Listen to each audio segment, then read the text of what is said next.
बारिश के मौसम में हमें अक्सर आसमान से बिजली की चमक और बिजली की गड़गड़ाहट सुनाई देती है। लेकिन आसमान से बिजली जमीन पर गिरती कैसे है और ये गिरने के साथ इतना आवाज क्यों करती है, इसके पीछे का साइंस बहुत ही कम लोग जानते होंगे। बिजली का गिरना दुनिया में सबसे ज्यादा होने वाली प्राकृतिक घटनाओं में से एक है। दुनिया में हर मिनट में 25 से 30 बार बिजली कहीं ना कहीं गिरती है या बिजली चमकती है। बिजली का गिरना और बिजली का चमकना दोनों ही बातें एक दूसरे से भिन्न है। बिजली का गिरना स्वाभाविक रूप से इलेक्ट्रॉन का डिस्चार्ज है जो सीधा आसमान से धरती पर गिरती है।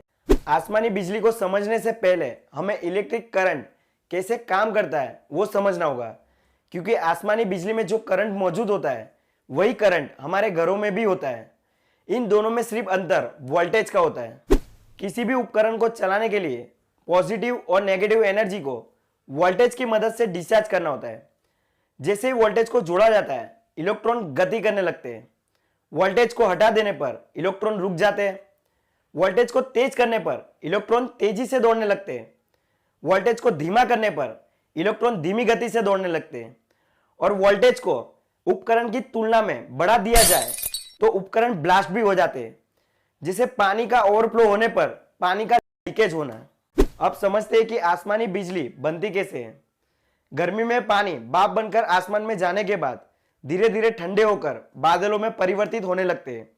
बादलों का ऊपरी हिस्सा ज्यादा ठंडा होने की वजह से पानी की छोटी छोटी बूंदें बर्फ के कण में परिवर्तित होने लगती है, जिसे हम ओला भी कहते हैं, जो कई बार बादलों के टकराव के साथ धरती पर गिरता है।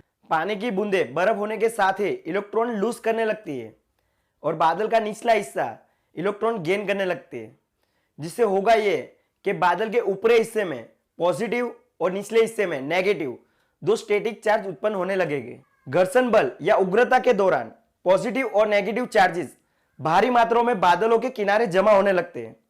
ये दोनों चार्जेस एक दूसरे के ऑपोजिट होने के कारण एक दूसरे को मैग्नेट की तरह अट्रैक्ट करने की कोशिश करते हैं।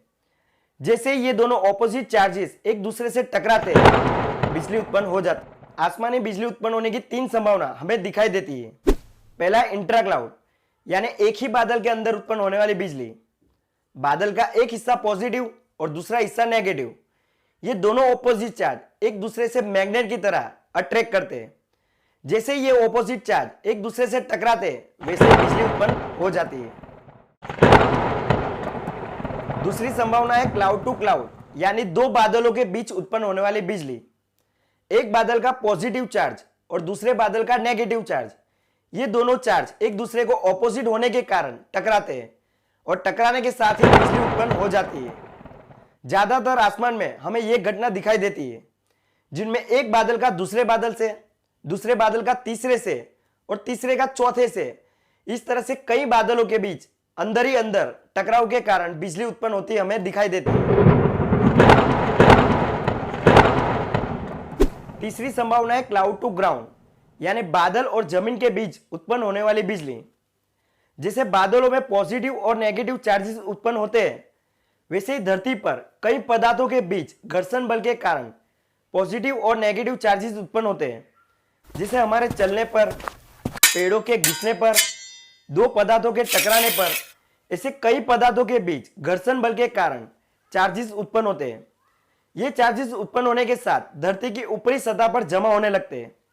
फिर बादल का नेगेटिव चार्ज और धरती का पॉजिटिव चार्ज, ये दोनों चार्जेस मैग्नेट की तरह एक दूसरे को अट्रैक्ट करते हैं और जैसे ये दोनों चार्जेस एक दूसरे से टकराते हैं, वैसे आसमान से बिजली धरती पर गिर जाती है।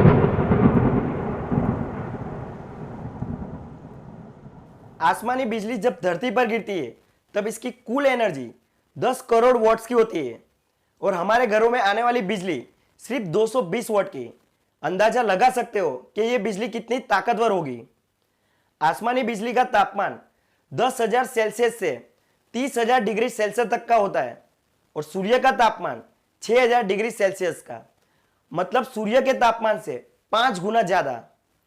फिर भी आसमानी बिजली जब धरती पर गिरती है तब सिर्फ 10 से 12% ही लोगों की जान जाती है, क्योंकि यह बिजली कुछ ही माइनर सेकंड के लिए होती है। जैसे कि चालू करंट वाले वायर पर हाथ लगाकर हट जाना, जलती हुई आग में हाथ डालकर तुरंत हटा लेना। बस ठीक ऐसे ही कुछ ही माइनर सेकंड के लिए बिजली धरती पर आती है और चले जाती है। अब सवाल ये उठता कि आसमानी बिजली जब धरती पर गिरती है तब इतना आवाज क्यों आती है? क्योंकि हमारे वातावरण में पानी की कई छोटी छोटी बूंदें मौजूद होती है।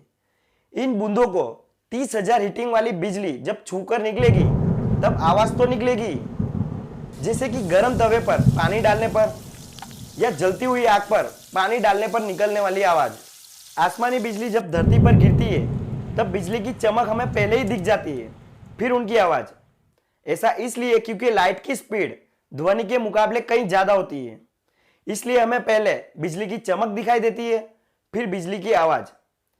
बिजली सिर्फ आसमान के बादल से ही नहीं बल्कि धूल भरी आंधी, जंगल की आग, बवंडर, ज्वालामुखी विस्फोटक से भी बिजली उत्पन्न हो सकती है। बिजली 70% उष्णकटिबंध भूमि पर गिरती है, जहां वायुमंडलीय संवहन सबसे अधिक होता है। यानी जिस जगह पर गर्म और ठंडक का मिश्रण ज्यादा होगा वहां बिजली ज्यादातर गिरने के मामले सामने आएंगे। जमीन की तुलना में महासागरों में कम बिजली गिरती है। आसमानी बिजली आमतौर पर क्यूमुलोनिम्बस बादलों द्वारा उत्पन्न होती है, जिनका आधार जमीन से 15 किलोमीटर की रेंज में होता है। इन बादल ज्यादातर ऊंचे बिल्डिंग, टावर, खुले मैदान, खेत, रसदार पेड़ पर गिरती हुई दिखाई देती है। बादलों के बीच बिजली का अध्ययन करना मुश्किल है क्योंकि वहां निगरानी के लिए कोई भौतिक बिंदु उपलब्ध नहीं है।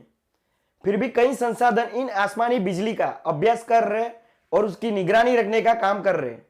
ज्यादातर प्राकृतिक घटना का पता साइंटिस्ट लगा लेते हैं, लेकिन आसमानी बिजली कब, किस पर और कहां गिर जाए उसका अभी तक परफेक्ट रीजन निकलकर सामने नहीं आया। कई संस्कृतियों में आसमानी बिजली को देवता के रूप में माना गया है, जैसे कि ग्रीक में जेस, पौराणिक कथाओं में थोर, हिंदू देवताओं में इंद्र।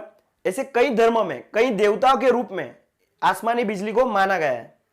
आसमानी बिजली से बचने के लिए सबसे जरूरी है खुले मैदान से दूर रहिए, पेड़ों के नीचे मत खड़े रहिए, चालू बारिश में इधर से उधर मत दौड़िए, मोबाइल का कम से कम यूज करिए। प्राकृतिक घटना से ऐसे ही खुद को बचाने के लिए स्वस्थ रहिए। मिलते हैं अगले वीडियो में। ऐसे ही एजुकेशनल वीडियो देखने के लिए हमारे इस YouTube चैनल को सब्सक्राइब और लाइक जरूर करें। धन्यवाद।